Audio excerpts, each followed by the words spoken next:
کہتے ہیں ستاروں کو۔ چہل اختران کس لیے اس ایریے کا نام رکھا گیا؟ یہاں پہ ایک قبر ہے، جب آپ گھسیں گے لیڈیز ادھر سے، جینٹس ادھر سے، تو پہلی قبر جو نظر آئے گی اس کے اندر 40 قبریں ہیں اس زری کے اندر۔ اس وجہ سے جو معصومہ کے ساتھ بیویاں آئی تھیں وہ، اور پلس امام کی اور بھی اولادیں اس کے اندر دفن ہیں۔ آج کی نئی ریسرچ کے مطابق کم سے کم اس کے اندر 120 امام کی اولادیں اس میں دفن ہیں۔ اسی لیے اس ایریے کا نام اسی قبر کی وجہ سے چہل اختران ہے۔ چہل اختران یہ ایریے کا نام ہے اسی قبر کی وجہ سے۔ یہاں پہ جو ہے 3 زیارت گاہ ہے۔ پہلی وہی، یہاں 40 قبریں ہیں اور اس کا نام ہے چہل اختران اسی وجہ سے۔ دوسری زری اندر جائیں گے تو وہاں پہ موسی مبرکہ امام محمد تقی علیہ السلام کے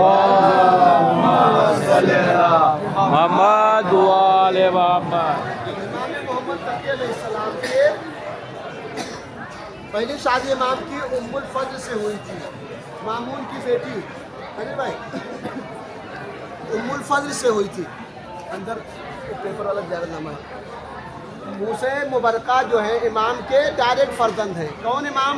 امام نویں امام کی پہلی شادی ام الفضل مامون کی بیٹی سے ہوئی تھی۔ ام الفضل سے شادی اس لیے کی تھی تاکہ امامت ہماری نسل میں آ جائے۔ 8ویں امام کے ایک ہی فرزند ہے، کون؟ 9ویں امام، اور کوئی اولاد نہیں ہے۔ 50 سال کے بعد امام کی ولادت ہوئی۔ جب 50 سال کے 8 امام ہوئے تھے اس کے بعد ان کی ولادت ہوئی۔ ہر ایک نے سمجھا تھا کہ شاید ان کا کوئی ولادت نہیں ہوئی، لیکن 50 سال کے بعد چونکہ امامت کو آگے بڑھنا ہے۔ امام کے واحد فرزند کون؟ امام محمد تقی علیہ السلام۔ ان سے ام الفضل نے شادی کی۔ مامون نے اپنی بیٹی کی شادی کی کہ امامت انہی کی نسل سے آگے جائے گی، تو پھر ایسی صورت میں امامت ہماری نسل میں آ جائے گی۔ لیکن مسلحت پروردگار کوئی اولاد نہیں ہوئی۔ دیکھیے بہت سارے لوگوں نے رسول اللہ سے رشتہ کیا تھا، مجلسوں میں یہ تو بار بار سنتے ہیں، بہت سارے لوگوں نے رشتہ قائم کیا لیکن کوئی اولاد نہیں، گود آخر تک خالی رہی۔ ام المومنین تو بن گئی سب، لیکن کسی کے ہاں کوئی بیٹا نہیں رہا۔ اسی طرح ان کا کوئی بیٹا نہیں ہوا۔ امام نے دوسری شادی کی، سمانہ مغربیہ مراکش کی رہنے والی تھی، ان سے امام نے شادی کی۔ ڈیٹیل انشاءاللہ ان کے متعلق میں کاظمین میں انشاءاللہ بتاؤں گا، لیکن اس نے بہت شکایتیں کی۔ ام الفضل نے امام کی بیوی ہے لیکن اتنی شکایتیں باپ سے کی کہ باپ نے دوبارہ بغداد بلا لیا اور امام کو وہیں پہ شہید کروایا۔ وہاں پہ ہم لوگ جائیں گے۔ بہرحال ام الفضل کے بعد امام نے سمانہ مغربیہ سے شادی کی۔ 212 ہجری میں پہلی اولاد امام علی نقی علیہ السلام۔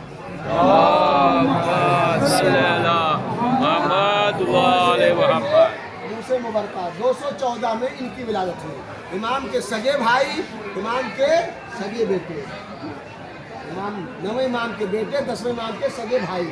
امام 9ویں امام کے 2 بیٹے بیٹیاں قم کے اندر ہیں اور 2 بیٹے بیٹیاں سامرہ میں ہیں۔ 2 بیٹے یہاں کون ہیں؟ ایک موسی مبرکہ اور ایک جناب زینب نام جو میں نے عرض کیا کہ زری کے اندر ہے۔ یہ ایک بیٹا اور ایک بیٹی قم کے اندر، اور بیوی حکیمہ خاتون اور امام علی نقی علیہ السلام یہ کہاں ہیں؟ سامرہ میں۔ یہ 2 بیٹے بیٹیاں وہاں ہیں اور 2 یہاں ہیں۔ یہ 4 اولادیں کس کے؟ امام 9ویں امام کے۔ اب یہ موسی مبرکہ یہاں کب آئے؟ ان کو امام نے وکیل بنا کے بھیجا 40 سال کی عمر میں، 256 میں یہاں آئے، اور آنے کے بعد انہوں نے یہاں تبلیغ شروع کی۔ یہاں کے لوگوں نے دیکھا کہ ان کے پاس مجمع کھنچتا جا رہا ہے، امام کے بیٹے ہیں۔ یہاں کے بزرگان جو تھے ان کو اپنا خطرہ محسوس ہوا اپنی حکومت چھیننے کا، ان کو یہاں سے نکال دیا۔ یہاں سے کاشان چلے گئے۔ کاشان کے لوگوں نے، یہاں سے 100 کلومیٹر کاشان کا فاصلہ، کاشان میں وہاں کے لوگوں نے ان کا بڑا استقبال کیا، پہچانا، ان کے لیے گھر، گاڑی، اس زمانے کی سواری جس کو کہیے، سواری، گھر، پیسہ سب کچھ مہیا کیا ان کو رہنے کے لیے۔ جب یہاں والوں کو پتہ چلا امام کے فرزند تھے اور ہم نے غلط کیا نکال کے، تو یہ لوگ سب گئے وہاں سے ان کو معذرت کر کے یہاں لائے۔ قم کب کس زمانے کا ہی سینٹر ہے، قم کتنا پرانا شہر، ان کو یہاں لائے، یہ ان کا گھر ان کو دیا گیا ان کو رہنے کے لیے۔ اور یہ اتنے خوبصورت تھے، نام ان کا موسیٰ ہے۔ جب باہر نکلتے تھے